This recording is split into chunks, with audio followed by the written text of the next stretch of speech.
So, Stephanie, let's start with you. Oh, I'm If so anything ready. that might jump out to you is something they could have done better this episode, what would it be for you? All right, I didn't find, I'm one to like try to see if something's corny. I'm like quick to pick that apart. But most of it wasn't corny except that one part when the two bad guys were standing in front of that window outlooking New York. And then there was the guy in the background who's like, do you need anything? He's like, I have everything I need. First time in my life, I have everything I need. Good. With the accent.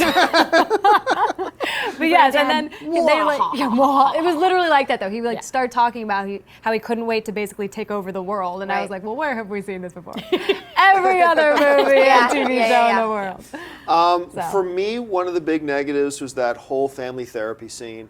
Could have done without it. I found it so lame. And while I did like the way they handled the dialogue in most of the show, I thought the dialogue in that scene was terrible.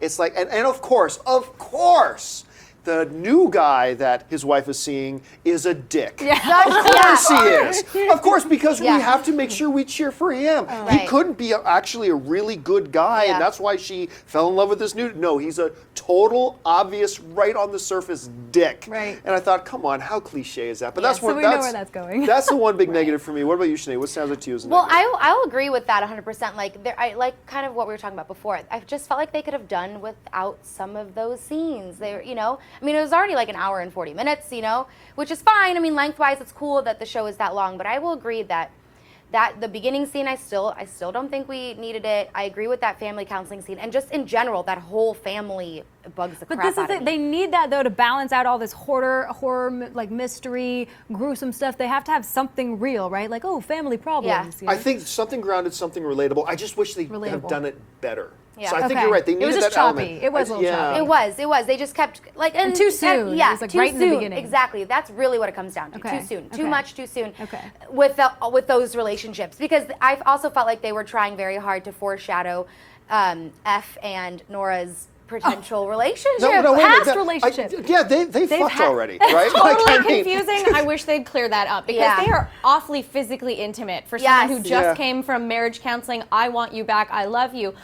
But I'm gonna hold this woman over when she's here, talking, like, as they're putting their suits on, and she's talking to him. She's caressing his I face. thought, and he's really all about getting back with his wife. Too much physical intimacy between these two people with too little explanation. But it's I think making it's me not past. like her. It's making me not like her. I like her, but that's my negative. It's just the relationships, like those things need time to settle, because you can't go from him being in counseling talking about how badly he wants his wife back to them standing on the runway and like looking deeply into her eyes, looking like he's gonna fucking propose to her. Like, let's be real. Like, it was just back and forth, and it was just that kind of bugged me a little. Ashley, what stands out to you? Oh, sorry about that. What stands out to you as one of your negatives? One of my negatives, zombies. Why did it have to be zombies? You're gonna have to. I can't take it. I can't take it anymore. And I know that everyone that saw that this was going to be a vampire show went, vampires? Why did it have to be vampires? But really, you can't just leave it alone. 5 minutes, I can't go on my day without a zombie. Is it possible? Like, I'm so tired of zombies. So they're like, okay, well, we'll make them vampire zombies because we're out of ideas, and their blood will be glow in the dark and it'll be fine instead of glitter. No more zombies, please. I implore you. Like, I can't take zombies Apparently anymore. they can think too. Word on the street or the internet is that they can like think and scheme, unlike those like Walking Dead the little zombies. girl. I mean, They're shown still back up. fucking zombies. I don't care if they can do algebra. Well, so then maybe it'll be a different kind of zombie. Obviously, it's not the ones that we're used to, because they have emotions. Maybe, I don't know if they actually have emotions, but they have the ability to pretend to have emotions at least. And the guys that are in charge, the big evil guys, the main guys, creepy German guy. Creepy drummer guy. That guy, like, we don't really know technically what he is either. So maybe they're... No, but it appears they're turning into him because he's got the same double eyelid blink that now the little girl had. Well, he's like completely human. Well, do you think maybe once they feed, that zombie phase is That's over? what I think, Maybe it's sort of like a hatchling sort of thing? Like, Well, because clearly we see from the little girl at the end that she's like beyond, she's not a zombie. She is coherent. She knows what he's doing. She went home. She's speaking French to her dad. She's just green at this point. Yeah, at this point, but I have a feeling she's now going to grow in strength and get. And eventually, I think she's going to evolve into what the German guy will be. That's kind of Werner Herzog there.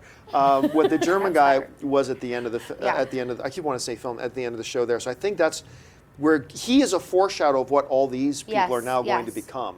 They're also getting really into like the ins and outs of the biology, like all like ammonia, and then they like listed 3 chemicals that I don't know, I studied years ago. And then the cutting open of it, and it's like, well, this is, you know, it's not like this is just some slime. They're like, well, it's an opaque substance. I was like, well, okay. John, what are you thinking? Why are you giggling? I'm just, you know, I think my big negative for the episode is a nitpicky thing, but it's the little inconsistencies. Easily fixed, right? It's like, okay, wait a minute. We just got this big infected plane quarantined by the CDC with all these dead people.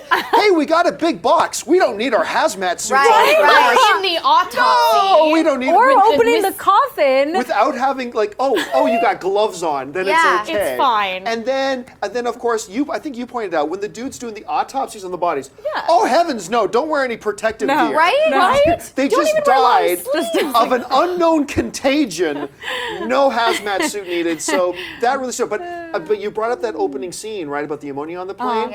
We were all thinking it. I'm just the one who said it. That's what I said. What are you thinking? I saw you giggling. I knew you were gonna say it. When they're on the plane and they break out the infrared, not the infrared, black light, right? Yeah, it's like, oh, they're going to be looking for the semen stains, and as soon as they turn on, semen everywhere. Spooge as far as the eye can semen see. everywhere. And I said in the group's like, wow, it looks like they had one hell of a party before they died, because it is all over the place.